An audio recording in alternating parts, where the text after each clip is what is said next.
Ассалаумағалейкум, қымбатты телекөрермен, эфирде спортсмен хабар және оның жүргізушісімен алданызарына рахмет. Еркін күрес.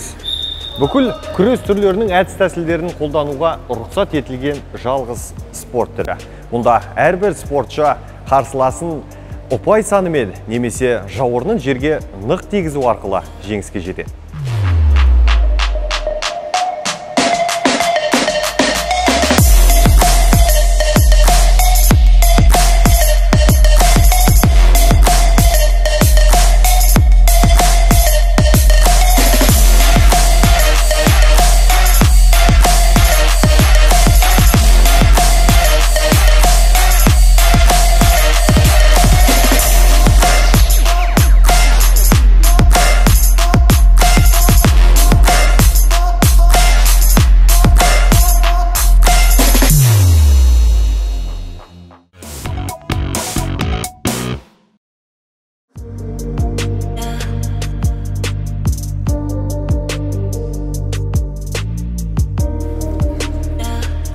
Еркін күрес. Мұнда әрбір спортшы өз қарсыласын жеңу үшін аударып лақтыру, қапсыра ұстау, белден ұстау деген секілді әдіс тәсілдерін қолдануға мүмкіндік берілген. Енді бұл спорт түрінің өзге күрес түрлерінен қандай ерекшелігі бар? Бұл туралы білу үшін облыстың осы спорт түрінен бас бапкері, Қазақстан Республикасының еңбек сіңірген жаттықтырушысы Әбутәліп Нұрлыбекұлынан сұрап білетін боламыз. Аға, ассалаумағалейкум. Уағалейкум. Қалай?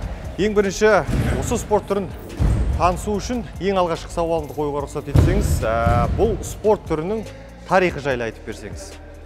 Ең алдымен Британ елі империясының кезінде басталған негізі. Бірақ арнайы ол американдық күрес түрі деп айтады. Негізі бұл еркін күрес 1904 жылы Олимпиада ойынына кірген. Бұны американдықтар кетіш деп айтқан. Спорттың, күрестің еркін стилі деп айтылған басында. Ал енді арнайы еркін күрес деп айтылуы, ол 1904 жылы ең алғашқы Олимпиадада осы арнайы еркін күрес деген атпен күресе бастады Олимпиадада.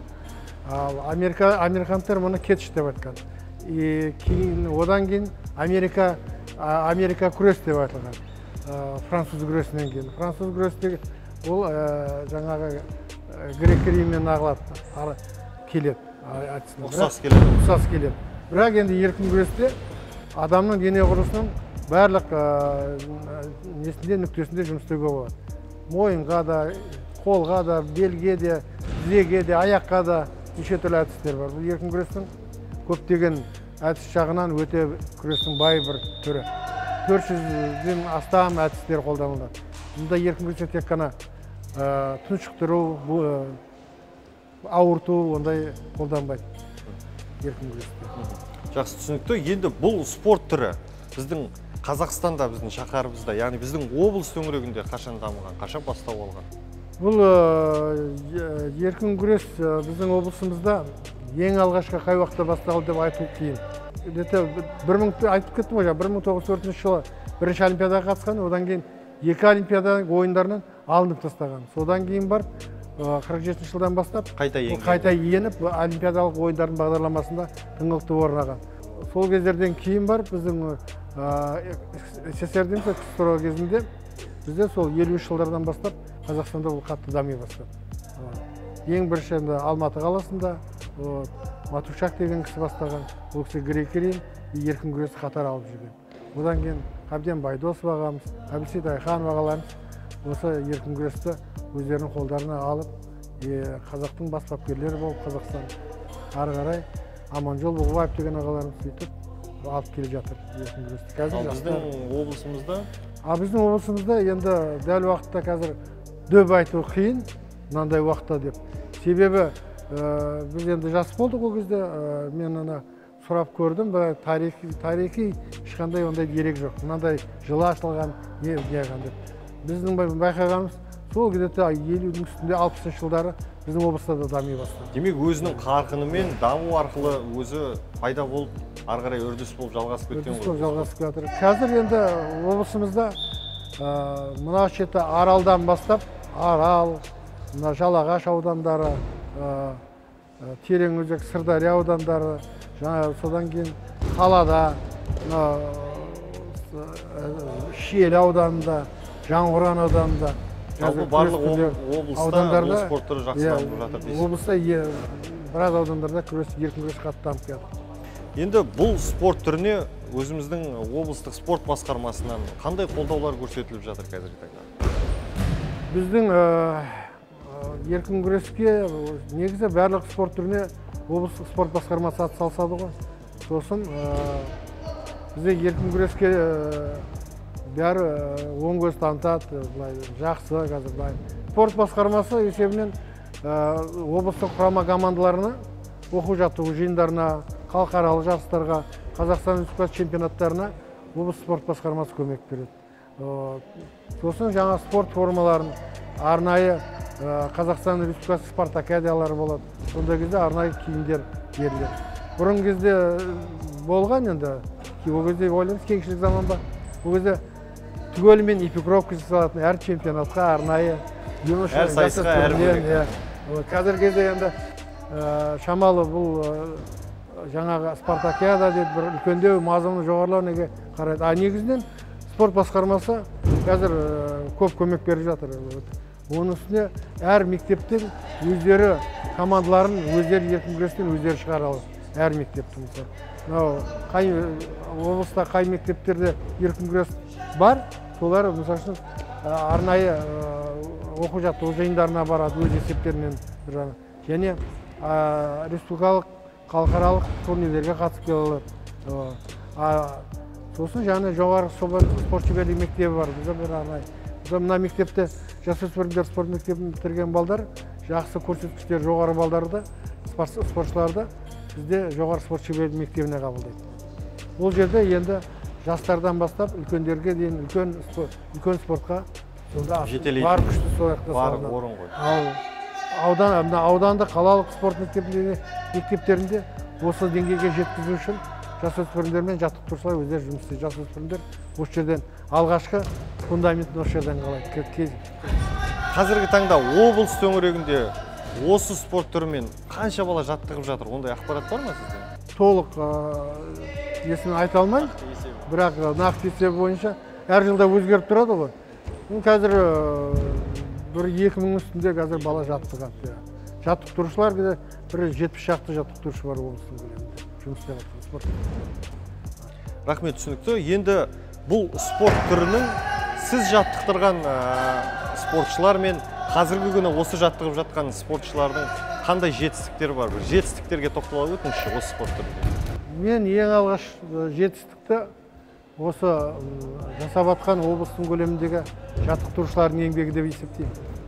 Себебі қазір көп біздің жаттықтырушыларымыз жоғары білімді, тәжірибе көрген, халықаралық жарыстарға шығып, өздерінің тәжірибесі жинақтаған. Мына көріп тұрсыздар, осы залда қазір Жүсіп Марғұлан деген көріп отырсыздар, жаттығу жүргізіп жатыр.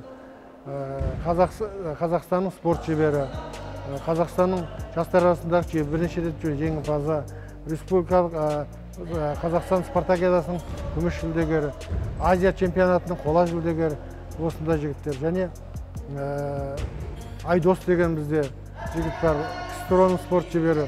Ол да жақсы керемет көрсеткіштер көрсеткен кезінде, ксро-ның кезінде. Мәулен Мамыновтан бірде екеу күрескен кезінде атсалысып. Сол сияқты мына аудандарда Жаңақорғандық жаттықтырушылар бар. Бөліп жарып айтпай қойын. Изат Илман, Серік Абдымауленов деген, тағы басқа көп деген. Аралдан Жүсіп Бауыржан жұмыс істеп жатқан жерде. Жастар өсіп жатыр. Әрқайсысы болсын мақтауға лайық тұрарлық дейсіз. Ал енді жеке спортшылардың жетістігіне келсек, бұрынғы кездерде біздің еркін күресте жеке дара спортшылар болды. Союздың кезінде, одақтың кезінде. Бұл кезде мен шәкіртім бірі марқұм қайтыс болып кетті, Уайсов Болат деген жасөспірімдер арасында ксро-ның қола жүлдегері болды. Одақтық мектеп спартакиадаларының оқушыларының спартакиадасында бестікте болды. Тәжімбетов Абубакыр деген оқушы, ол әлем чемпионатында сол кезде жастар арасында 5-ші болды. Осы айтып отқан балдардың бәрі Қазақстан чемпиондары, КСРО спорт шеберлері. Мамбетов Мұрат деген, Мамбетов Жомарт деген ағайын жігіттер, Қожахметов Ғалымжан деген. Ал соңғы кездерде біздің спорт басқармасына, жоғары спорт шеберлік мектебіне мен көптеген рахметімді айтқым келеді. Себебі естіп жүрсіздер, қазір белгілі Қазақстанның бірнеше дүркін жеңімпазы, Азияның бірінші қазақ, Азияның ересектер арасында қатарынан 3 дүркін Азияның чемпионы болған, әлемнің күміс қола жүлдегері болған, 2 рет Олимпиада ойынына қатысқан, онда да Олимпиадада 3-ке күрескен жігіт. Қазақстан Республикасының еңбек сіңірген спорт шебері Дәулет Ниязбеков деген шәкірт. Ол қазіргі таңда биыл енді жасының келгеніне байланысты, жарақатына байланысты спортты аяқтап, қазір Қазақстан Республикасының жасөспірімдер және кадеттер арасындағы бас бапкері болды. Биылдан бастап кеше бізде өткен чемпионатта көрдіңіздер, бас бапкер болып, іріктеп, оқушыларды іріктеп сөйтіп қарап отыр. Одан кейін Мүсербаев Ғалымжан деген шәкіртім Қазақстан Республикасының халықаралық дәрежедегі спорт шебері. Ол КСРО қарулы күштер арасында ең бірінші қазақ әлем чемпионы болған. Ғалымда Олимпиадаға қатысты, Қазақстан чемпионатын бірнеше рет ұтты. Бразилиядағы Олимпиадаға қатысып, 3-ке күресті болды Ғалымжанда. Одан кейінгі біраз спортшылар бар, Жүсіп Марғұлан спорт шебері. Енді оның барлығын атап өтетін болсақ, санында көп дейсіз. Біраз несіде көп, уақыт көп қажет етеді. Біраз спортшыларымыз қазір еркін күрестен ұлттық құрамада күресіп жүр. Кеше көріп жатсыздар, жастар арасында Тәжі Бекзат деген үлкен салмақта жақсы өсіп келе жатыр өзінің. Әлемнің кадеттер арасында, жасөспірімдер арасындағы қола жүлдегері. Сол сияқты бірнеше көптеген спортшылар бар, айта берсем. Жақсы, рахмет. Енді жетістіктеріңіз бұнымен тоқтап қалмай, ары қарайда шәкірттеріңіз биік белестерді бағындырсын деп тілейміз. Ал келесі сұрағымыз осы күрес түрінің өзге күрес түрлерінен ерекшелігі қандай? Ерекшелігіне тоқталып өтейікші. Бұл еркін күресті, бұл жан жақты күрес деп айтады ғой. Бұл еркін күрес өте, былайша қарасаңыз, қарапайым. Еркін күрестің мен сізге айтайын ерекшелігін. Егер уақытты көп алмасам, біз 2001 жылдары спорт интернат ашылды, спортта дарынды балалар спорт мектебі интернат. Сонда бізде жаңағы жұма күні бақылау белдесуі дейміз ғой, сондай жарыс сияқты өтсе. Тексеру ғой. Иә, тексеру. Сол кезде жаңағы спорт интернаттың барлық тәрбиешілері әрқайсысы өздерінің спорттың әр түрі бойынша өздерінің залдарына апарады ғой. Сол жұма күні бүкіл тәрбиешілердің бәрі әртүрлі спорттан біздің күрестің залына келіп отырады, еркін күрес. Мен айтамын, сендер өздеріңде болмайсыңдар ма? Жоқ, Әбутәліп ағай, сіздердің еркін күрестен бізге қатты ұнайды деп. Себебі сол тәрбиешілер еркін күрестің бір жарты сағат, 1 сағат отырғанда бүкіл ережесін біліп алады. И жаңағыдай мен ана жаттықтырушы болғаннан кейін кейде төрешілер жағынан байқамай қателік кетіп қалады, кейде шамалы қысымдық болып қалады. Сондай кезде спортшыны психологиялық деңгейде дайындау керек тұғырда. Сол себепті мен әдейі өзім төрешілік жасап тұрамын да, ана балдардың 3 балға жасаған, 3 ұпайға лақтырған әдісін мен 2 ұпай деп көрсетемін ғой. Сол ана тәрбиешілер аттырып, Әбутәліп ағай не істеп жатсыз? Анарда 3 ұпай болды ғой деп айтады ғой. Өйткені ережені жаттап алады. Бұны тұрып. Бұл мен айтып жатқаным бұл қарапайым мысал. Ал бүкіл еліне салыстырып қарасақ, еркін күрес айтып отырмын ғой. Бізде қылқындыру деген жоқ, тұншықтыру жоқ, ауырту деген жоқ. Бірақ адамның дене құрылысын барлық жерінде жасай беруге болады әдістер. Желкеге де, қолға да, иыққа да, белге де, тізеге де, аяқпен алыса беруге болады. Қолмен аяққа да өте беруге болады. Аяқпен алып, яқтыра беруге де болады. 4 тағанда да солай. Аяғына да, беліне де, барлық көкірегіне де әдіс жасай беруге болады. Және бұнда көптеген әдіс көп, әдістің түрі көп. Сосын жаңағы адам көрерменге тез ұғымды да, тез түсінеді. Сіз қаншаға жуық әдіс тәсілдер бар дедіңіз? Енді бізде жаттықтырушылар бар, елдердің несі бар, айтулары бойынша зерттеушілер дегендей бар, 400-дің үстінде әдіс бар деп айтады. бірақ оны нақты санаған ешкім жоқ. Бірақ та солай 400 әдіс бар деп айтылады. Өйткені бір әдіске бір әдіс қосылады. Иә. Кейде оған қарсы анти деп айтып жатамыз. Бұл әдістер деген өзі жылдам жасалып кете береді. Себебі еркін ғой ат. Атының өзі еркін дейсіз. Мынау Иваницкий деген кісі әлем чемпионы болған кезінде. Сол кісі Тегеранда әлем чемпионатында күресіп жатқанда финалда.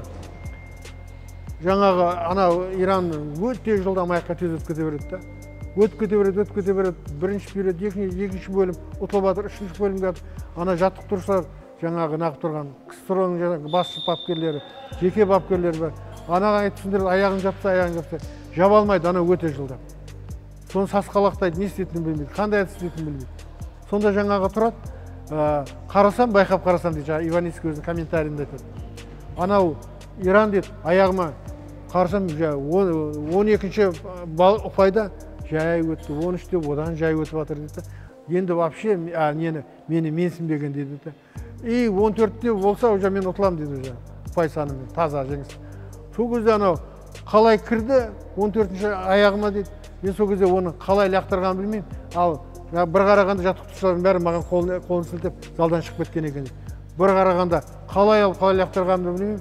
Анау жаңағы Иран өзінің Тегеранда, өзінің кілемінде арқасынан басып жатыр екен дейді жаңағы. Соны ана дикторлар хабарлап, әлем чемпионы КСРО-ның палуаны деп айтып жатқан кезде, ана тренерлер жаттықтырушылардың бәрі жүгіріп келді, қалай болды.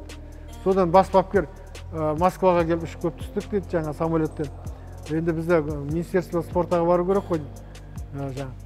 Ол бірден базаға деп айтты. Базаға келді, кейін деп айтты дейді маған. Мен жаттықтырушыма кейін. Жаңағы жасаған әдісті жаса деп айтады. А мен не жасағанымды білмеймін.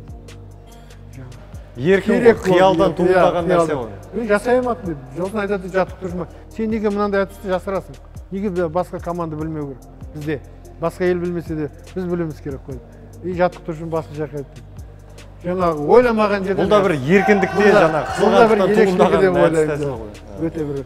Осы еркін күрестің ерекшеліктері осындай көп.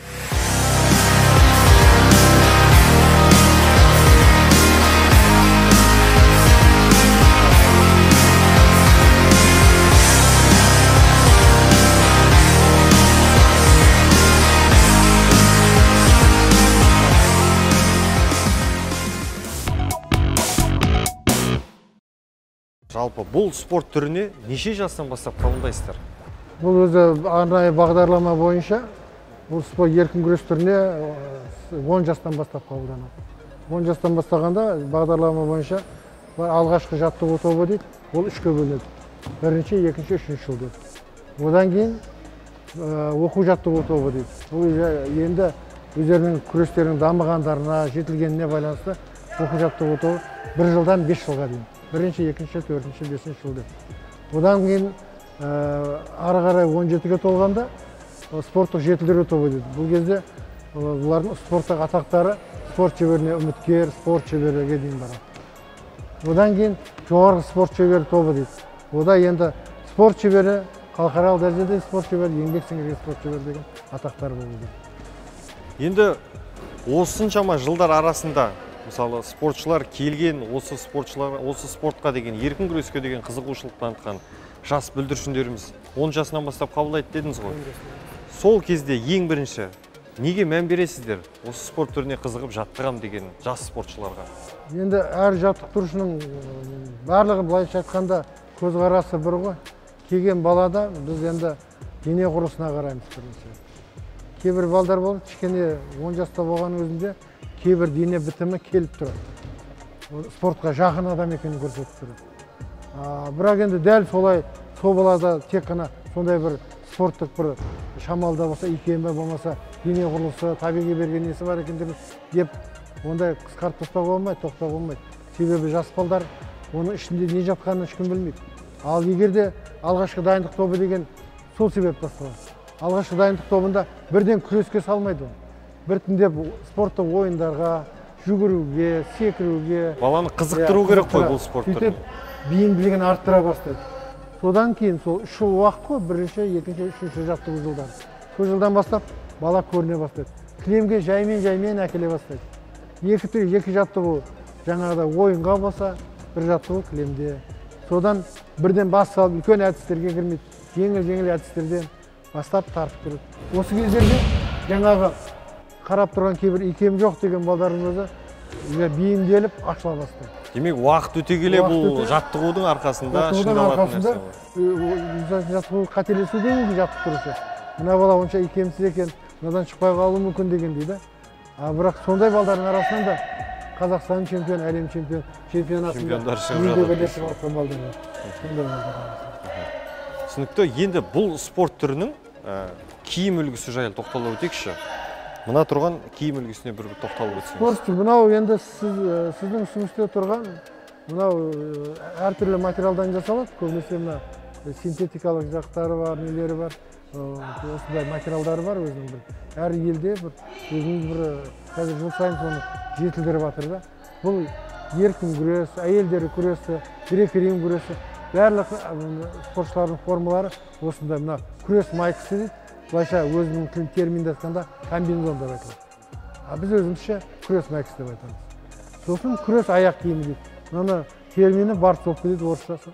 Бұл да жаңағы жеңіл подошва мықты, сондай иілгіш, сондай әдістерді мына аяқпен жасағанда іліп алып, басқа қағанда ана тез иіледі, тез нағылады. Сосын және тайғанақтамау үшін жақсы ұстайды өзін.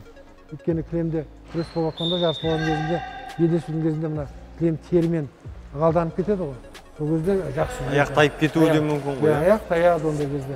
Әдіс жасап жатқанда. Оның әсерінен жарыс барысында ұтылып та қалуы мүмкін. Бір жағынан өзіңе де зақым келіп, аяқ қайырылып деген секілді. Оған да бір қорғаныш құралы ретінде ғой. Құралы сияқты аяқ киім өзі арнайы шыққан.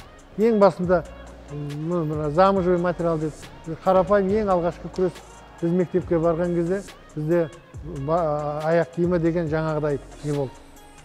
Замыжевый дейді, бірдеңе дейді. Одан бір қатты подошвалармен шықты. Қазір технология жетіліп жатыр ғой. Жылдан жылға форма өзгеріп жатыр. Уақыт өте келе бұның барлығы спортшылар үшін тиімді жасалып жатыр. Тиімді жасалып жатыр. Өте керемет. Мынау әсіресе мынау Asics дейді, Adidas дейді, мына жапондар өте керемет шығарды. Аяқ киімдерді. Үстіңгі жаңағы комбинезондарында жақсы материалдар. Рахмет, түсінікті. Енді бұл спорт түрін мен өзім деп айтайыншы мысалға. Осы спорт түріне қызығып, осы спорт түрімен айналысқым келсе, толыққанды қанша уақытта үйреніп шығуға мүмкіндігім бар? Жаңағы айтып өттім ғой басында. Бағдарламасы бар, жаңағыда алғашқы кезеңмен оқу жаттығу тобы, жоғары жетілдіру тобы деп. Осы топтардан өту керек. Онсыз ол бірден мысал үшін келіп үйреніп кете аламын деген болмайды ғой. Болмайды, көрсеткіш көрсетемін деген. Ал бірақ жалпы былай үйреніп, әліппесін біліп, міндетті түрде жоғарғы мықты спортшы болу емес қой, күреске. Қызығушылық танытатын балдар көп, үлкен жігіттер де бар. Мен өз басым келіп атқан балдарға жасына қарамауға тырысам. Ол арнайы этаптан өтеді, жаңағы жоғары көрсеткішке жету үшін жасалатын бағдарлама. Ал өзінше жақсы көріп келетін балдар бар. Уақытты өткізіп алғандар бар. Бірақ сол балдардың өзі мен залға жіберем, үйретем. Егер де тыңғылықты дене күші, жылдамдығы бәрі жақсы болып, өзінің сондай бір табиғи дарыны болып тұрған балдар, олар 2 жылдың көлемінде алып кетеді. Жақсы.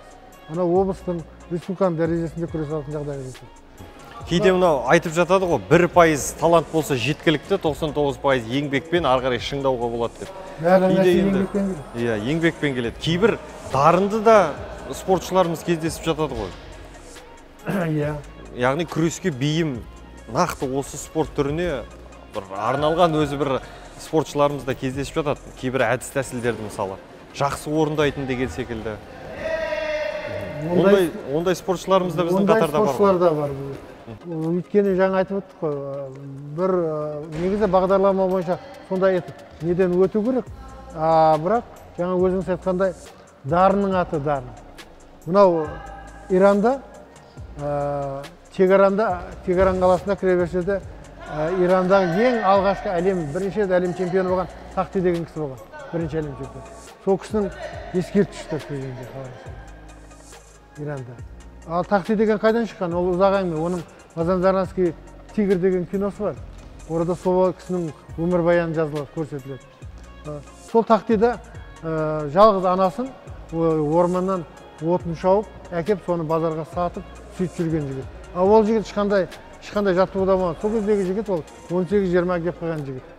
Ағаш отын жасап, ағашты кесіп әкеп, базарға сатып, анасын соны асырап жүрген. Ал біздегіде жаңа қошлар тойы болады, сабан тойы деген болады. Сонда бізде қазақша күрес, сондай күрестер болып жатады ғой. Сонда Тақти деген жаңа жігіт өте жылдам, өзінің бір табиғи дары бар. Сол оны ешкім үйретпесе де, ол өзінің жылдамдығымен, өзінің қолының күшімен жаңағыдай өзінің ұлттық тойларын ұтып алады екен да, берген сыйлығы жаңа қойын несін арқалап келді. Ол да оған пайда болды. Сол кездерде жаңағы Иранның бас бапкері өзінің командасымен серуенге шығып, келатқанда жаңағыдай тойдың үстіне түседі да, сонда Тақтиді көреді. Тақти жаңа бір қойды ұтып алады чемпион. Сол Тақтиді сондан бастап неге шақырады ғой? Құрамаға шақырады. Жаңа ол барғысы келмейді. Менің анам бар, ona сұрау керек. Біз саған айлық, жалақы береміз, бәрін береміз, анаңның жағдайын жасайсың деп солай басталған. Соған барып, сол бір шамал аз уақыттың ішінде сол күрестің өнерін, еркін күрестің бәрін толығымен меңгеріп, Иранның чемпионатын ұтып, әлем чемпионатының жеңімпазы болды. Дарынның арқасында дейсіз ғой? Ол да дарынның арқасында. Бірақ ол дарыны бар, бірақ та еңбектену керек. Кейбір балдарда бар құр дарындымын деп қарап қалуға болмайды. Кейбір дарындар бар бізде, қарны ашық. Алла жаратқан болған сондай табиғи бір дарын беріп тұрған, соны пайдаланбайтын балдар бар. Спортшылар бар. Әжептәуір жасап, шұғылданып жүреді да, бір күн тастап кетеді. Енді оны бір жағынан түсінікті де. Қазір біздің енді бүкіл еліміз бар, неміз бар, бәрін атсалысып отыр, үкіметіміз бар. Осы жастарға деп жаңағы жағдай жасайық, спортшыларға жағдай жасайық деп. Бірақ та көп нәрсе енді қаржыға келіп тұрады. Көп ата-аналардың жағдайы келмейді. Бала мектепті бітіргеннен кейін оқуға түсу керек. Содан кейін жоғарғы білім алып, жұмыс жасау. Ал маған осыны бір кісі қойды, бір жолда кетіп барқанда, дәрігер кісі екен, әйел кісі. Маған айтады, сізде бапкермен таныстық, ол кісі дәрігер, мен бапкермін дедім. Ол кісі айтады, осы бізде еркін күрес десем, осы күрес түрі, осы сездерді атты сынақ қалып жатыр ғой. Неге осы уақытқа дейін еркін күресте әлем чемпионы, я болмаса олимпиада чемпионы жоқ. Неге сіздер жұмыс істей алмайсыздар ма? Мен айтамын, неге істей алмаймыз? Қолымыздан келгенше жасап жұмыс істеп жатыр, барынша шығарып жатыр нелерді. Сұрап жауап беріп жатырмын да. Сөйтсем айтады, жарайды деді, мақұл енді. Сонда сіздерге қандай жағдай жасалып жатыр дейді да. Ана кісі де енді тура қоятын кісі екен сұрақ. Соны айтамын, мен енді сіз сұраңыз, бар жағынан жағдайымыз жаман емес сияқты деп. Сөйтсем айтады, сіздер енді спортшыларыңыз қанша жалақы алады айына дейді. Сосын мен айттым, егер ересектер арасында еркін күрестен Қазақстанның чемпионы болса, біздің өзінің облыс спорт басқармасының өзі 150 мың мен 180 мың ортасында айлық береді. Жалақы. Бұл енді стипендия ретінде бөлінетін. Айлық ретінде жалақы. Ана кісі айтады маған, ал егер ол чемпион болғанға дейін оған қанша төленеді? Мен айтамын, чемпион болмаса, оған ештеңе жоқ. Бұл әңгімені айтып отқаным, ол кісіде өте дұрыс сұрақ енді. Көп спортшылар бір жағынан сол қаржылай, ол чемпион болғанға дейін де оның тамақтану керек, жол қаражаты бар, ол жас киіну керек, ол оқу керек. Осында оған көмек керек. Тұрмыстық қажеттіліктер ғой бұның барлығы. Осындай жағдайлар болмайды, ол себеп тастап кетеді. Бұл енді көп талқылауды, көп жаңағы қажет етеді. Ортаға салатын тақырыптардың бірі ғой. Бұлай болмаса, жаңағы стипендия дейді, жаңағы жастар арасында. Кейбір жүлделер болады, мысалы, жарыстар. Сондай жүлдегерлерге жаңағы стипендия дейді, сондай төленіп бар. Ол жоқ емес бар. Еркін күрес қазіргі бөлінеді ғой. Еркін күрес жасөспірімдер, кадет дейді, жасөспірімдер 15-ке дейін. Кадет дейді бізде 15-тен 17 жасқа дейін. Сосын юниор дейді, ол жастар деп айтамыз. Юниорымыз 18-20 жасқа дейін. Сосын 23 жасқа дейінгі спортшылар арасы дейді. Ол 18-ден 23-ке дейін. Сосын 23 жастан ары қарай, 18-ден ары қарай. Дайындығы жақсы болса, ол ересектер арасында чемпионат. Осындай жастарға, осындай жасына қарай бөлінеді. Чемпионаттар бөлініп, осылай өтеді. Ал күрес түрінің, сайыс түріндегі спорттық бағдарламалар қалай өтеді? Мысалға, бір сайыс түрін ала өтейікші. Сайыс барысында қанша минут беріледі, қанша ұпай сан, жалпы әрбір жаттығуға қанша ұпайдан беріледі? Ережеге байланысты жаңағы жасөспірімдерге, кадетке дейін балдарға, оларға 2 минуттан 2 бөлім күреседі. Арасында 30 секунд демалады. Ал ересектер, жастар, олар 3 минуттан 30 секунд демалады, 2 бөліммен күреседі. Ал енді олардың жаңағы жасап атқан әдіс сайлауларын бағалау, егерде ол жаңа жасап аттыңыз, көрдіңіз қой, артқа шығып атсыз. Егерде артқа шығып бұлай 4 тағандап отырса, мына 4 қолы тізесі тиіп отырса, 4 таған деді. Артына шығып отырса, 2 ұпай жүреді, 2 ұпай беріледі. Ал егер кілемнен сасып жатқанда итеріп шығарып кетсе, мысалы үшін, ана баланы, аяғы бір мына сары жолақтан шығып кетсе, қарсысына 1 ұпай береді. Ал егерде жаңағыдай кәдімгі әдіске алып, жоғары көтеріп барып яқтырса, онда 4 ұпай бөлінеді. Жаңағыдай. Ең жоғарғы ұпай сол ғой? Жоқ, ең жоғарғы ұпай 5 ұпай. 5 ұпай. Ол қандай әдіс? 5 ұпай, егерде жаңағыдай алып, әдемі өте кіріп, соншама жоғарыға ауалатып тұрып яқтырса, өте таза әдісі таза жасаса, жоғары ауалатып тұрып. Бұл да демек әдістің таза шығуына да байланысты ұпайлар бөлінеді ғой? Бұл ең жоғарғы ұпай 5 ұпай. Сосын айырмашылық. Егерде қарсыластың арасында күресіп отқан кезде 10 ұпай болса, сіз 10 болсаңыз, мен 0 болсам, 15-те 5 болсам, 10 ұпай айырмашылық, жеңіс, ұпай санымен таза жеңіс деп айтылады. Сосын екінші, арқаға жатып қалса, таза жеңіс. Екі жауыр тезең, ол таза жеңіс. Ипон деп айтып жатамыз ғой, оны бізде туше деп айтылады. Туше деп айтылады ма? Оны таза жеңіс дейді. Сосын ұпай санымен жеңіс дейді. Жаңадай, 1 балл 2 ұпайға, 1 ұпайға ұтып атады, оны ұпай санымен дейді. Ал 2 спортшы да тең дәрежеде түсіп қалса, қандай жағдай болады? Тең дәрежеде ұпай сандары тең болып қалған жағдайда, олардың ұпайдың сандарының бағасын бағалайды. Егерде, мысалы үшін, сіз бір реттен енді итеріп, бір реттен 2 рет итеріп шығарсаңыз, 2 ұпай болды ғой. А мен сізді 1 рет 4 тағанға отырғызсам, арқаңызға шығып, 2 ұпай. Менде сапасы жоғары болып тұр. Осыған беріледі, ұпай санымен. Демек, оның барлығын қадағалап, қадағалап отырады. Ескертуіне қарайды. Егерде ана болмайтын әдістер жасап, нелер жасап алса, оған ескерту береді. 3 ескертуде палуанды жарыстан алып тастай салады. 3 ескерту? Ұтып атса да алып тастай салады. Мысалы үшін, кейбір палуандар бар, мынандай саусақ қайрады, қол қайрады. Күрес барысында? Күрес барысында. Оған рұқсат жоқ. Ондай палуанға 3-ші рет ескертеді, шығып кетеді. Кейбір палуандар бар, бір шамалы ұпай жинап алады да, күреспейді, итеріп жүріп алады. Итеріп істетпейді. Оған да ескерту беріледі? Оған да ескерту беріледі. Осындай 3 ескерту алған палуан ұтып тұрып та жеңіс алуы. Ал осының барлығын қадағалап отыратын төрешілер жайлы айтып өтіңізші. Қанша төреші болады? Төрешілер кілемде қапталдағы төреші. Ол қапталда отырады. Өзінің көрсететін табличкелері бар. Ортадағы төреші, оны боковой судья дейді, қазақша айта берейін. Ол қапталдағы төреші. Ортадағы төрешіні арбитр дейді. Ол ортада тұрады. Сосын кілем жетекшісі дейді, руководитель ковра дейді. Ол қасында столда отырады, қарап отырады. Қапталдағы төреші мен ортадағы төреші екеуі ұпай санын көрсеткен кезде 2 ұпай деп атады, 3 ұпай деп атады, 4 ұпай деп атады. Сол кезде екеуімен кілем жетекшісі қарайды. Сәйкес келу керек қой? Екеуі бірдей беріп атса, қосылатын болса, ол көрсетеді, қосыламын деп. 4 балма 4 ұпайды көрсетеді, 2 ұпай ма 2 ұпайды көрсетеді.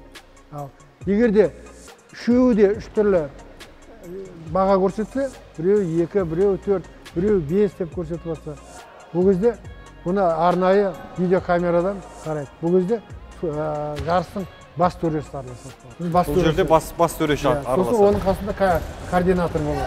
Олар ақылдасады. 3 төрештен бөлек бас төреші және координатор ананы бірнеше рет қарап көреді, сөйтіп барып қорытындысын шығарады. Сосын burada әр секундант дейміз, әр бұрышта қызыл бұрыш, қызыл трико, көк трикомен шығады. Мысалы, әр бұрышта отырған секунданттың алдында мынандай кубик сияқты болады, челлендж деп айтылады. Егерде төрешінің көрсеткен әдісіне ана секундант жаттықтырушы қарсы болса, ол жаңа челленджді сол алаңға лақтырады ғой. 10 секундтың ішінде неге лақтырып үлгеру керек. кілемге лақтырып жібереді. Қарсы болса. Қарсы болса. Ол кезде шені залап, сұрайды спортшыдан, сенің секундантың лақтырып тұрып, қарауға рұқсат бересің ба? Или қарсысың ба? Егер спортшы, может, секундант ана прожекторы жарқап атады, көз шағылсып, кілемнен шығып кеткен, шықпай кеткен, байқалмай қалды. Ал спортшы өзі байқап тұрады. Өзі айтады, ағай керек емес. Қайтып береді. Қарамай ақ қойсын, шынында мен шығып кеттім. Төреші дұрыс көрсетті. А егер де жоқ, дұрыс келісем десе, жаңа секундант пен ағайын алып, жаңа ортадағы төрешіге береді, төреші апарып, кілем жезекісіне береді, кілем жезекісі жаңағы бас төрешіні шақырады. Болмаса кілем жезекісі екі нені шақырып алады да, мнениесінде үшеуінің ойы бір жерден шығып тұрса, оларды шені қарамайды, бірден дұрыс дейді да. Анау ложный лақтырған, арты дұрыс емес лақтырған үшін, анау палуанына, ана қарсыласына бір ұпай береді. Ескерту береді және бір ұпай беріледі қосымша. Сол себепті ол челлендж лақтырған кезде де әбден өзіне сенімді болып, бапкер де сенімді болып тұрып лақтыру. Сенімді болып сөйтіп бар лақтыру. Осындай ережелері бар. Енді мынау сіз жаттықтырып жатқан жас спортшыларымыздың қазіргі әлемдік деңгейдегі, әлемдік демейік, біздің қазақстандық деңгейдегі стандарттарға сай ма? Жаттығу алаңы, жалпы спорт мектебіміз деген секілді төсеніштер, құрылғылар. Өте орынды сұрақ. Егер жауап берсем, осы қазір нөмірі бірінші спорт мектебі. Мынау қазір көріп отқандарыңыз осы мектептің залы, күрес залы. Осы күрес залы қазір тығыз. Бұнда осы күрес залында қазір бір уақытта екі кілемді көріп тұрсыздар. Осы екі кілемде, мына бір кілемде еркін күрес және әйелдер күрес жаттығады. Мына екінші кілемде самбо, қазақша күрес, тағы сода екі түрі жаттығады. Сонда бір мезгілде мына бір залда 4 спорттың түрінен 11 ады жаттықтырушы жұмыс істеп жатыр. Бұл енді былайша айтқанда сапасы жоғары болады деп айтамын. Бұндай жаттығулар. Сол себепті еркін күрес түрімен айналысатын спортшыларға еркін зал керек дейсіз. Еркін сондай өзінің еркін әр спорттың түрінің өзінің залы болу керек деп ойлаймын. Мынандай екі кілем төселген қазіргі уақытта біздің енді облысымызда осы жөнде біраз жақсы қолға алынып жатыр. Мына Арал ауданында, кейбір ауыл жерлерде, мына Жаңақорған ауданында, Сүтқұдық деген Жаңақорғанның өзінде, Аралдың өзінде, жаңа кент орталықтарында еркін күрестің өзінің жеке залдары бар. Екі кілемнен жаттығады. Бірақ біздің осы қалада осы қиындық тудырады. Қаладағы осы ең үлкен қиындықтың бірі осы. Егер де біз баланы, спортшыларымызды, палуандарымызды Қазақстан чемпионаттарына дайындау үшін, ұту үшін, жақсы дайындау үшін, мынандай стандарт түрде болу керек. Мына көріп тұрсыздар ғой, 12-де 12 кілем жатыр. Мына шеңбер жатыр. Мына ортадағы шеңбер. Осының бәрі ертең баланың жаттығуындағы кері әсерін береді. Бала емін-еркін жүріп жұмыс істей алмағаннан кейін, мына залымыз әп-әдемі зал, бірақ адам көп болғандықтан, burada бала емін-еркін жұмыс істей алмайды. Оқу жаттығу белдесулері кезінде, бақылау белдесулері кезінде бұл өте қиын. Ал мына себебі нардан спортшы өз бетінше қаша да білу керек алаңда. Шабуылдаған кезде қашып, оны тоқтатып, қарсы шабуыл жасау керек. Болмаса өз шабуыл жасау керек. Ал егер адам көп болған кезде спортшы артқа шегінамайды, өйткені артында адам. Алға қуа алмайды, бір движение жасайды, тастап алады ананы. Сол себепті осыған оның несі қалыптасып қалады. Спорттағы тактикасы қалыптасып қалады. Оның барлығы әсер етеді. Ол артқа шегініп, бірінші шегініп, ана айтса қашып кетуге болар еді, ол қашамайды. Енді уже осыған қалыптасып қалады, рефлекс болып қалады. Алға 3-4 қадам жасап қуып барып жетіп алуға болар еді оған. Ол ондай істемейді. Өйткені ол бір қадам жасайды, өйткені ана ұзаққа қашпайды, ол тұрады. Оны ұстап алады. Осындайға бұл кері әсерін береді. Сол себепті әр спорттың түрі бойынша өзінің спорт залы болу керек, өзі жеке өз алдында шұғылдану керек. Жаңа айтып отқанда, ауданда, ауыл жерлерде осындай әп-әдемі базалар бар. Біздің бірақ қала орталығында. Енді біздің де облыс орталығында осындай әдемі еркін күрес түріне арналған спорт залдар тағы да салынады деп сенейік аға. Енді бұл спорт түрін бағанан бері әдіс тәсілдерін айтып жатсыз, шарттарын, ережелерін айтып жатсыз. Енді осы спорт түрін үйренсем, маған үйретсеңіз. үйретеміз. Міне қазір менің шәкіртім жаттығуды жүргізіп жатқан спорт шебері жаңа Жүсіпов Марғұлан деген. Енді Марғұлан шақырайық. Бізге Марғұлан көмектеседі, қазір әдістер қалай үйретеді. Мен айтып тұрайын қандай әдіс жасату керек екенін. Жақсы, рахмет. Көресіз, үйренесіз.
Әбутәліп мырза, бүгінгі еркін күрес спорты жайлы толымды ақпарат беріп, барлығын жіті түсіндіргеніңізге көптен көп алғысымызды айтамыз.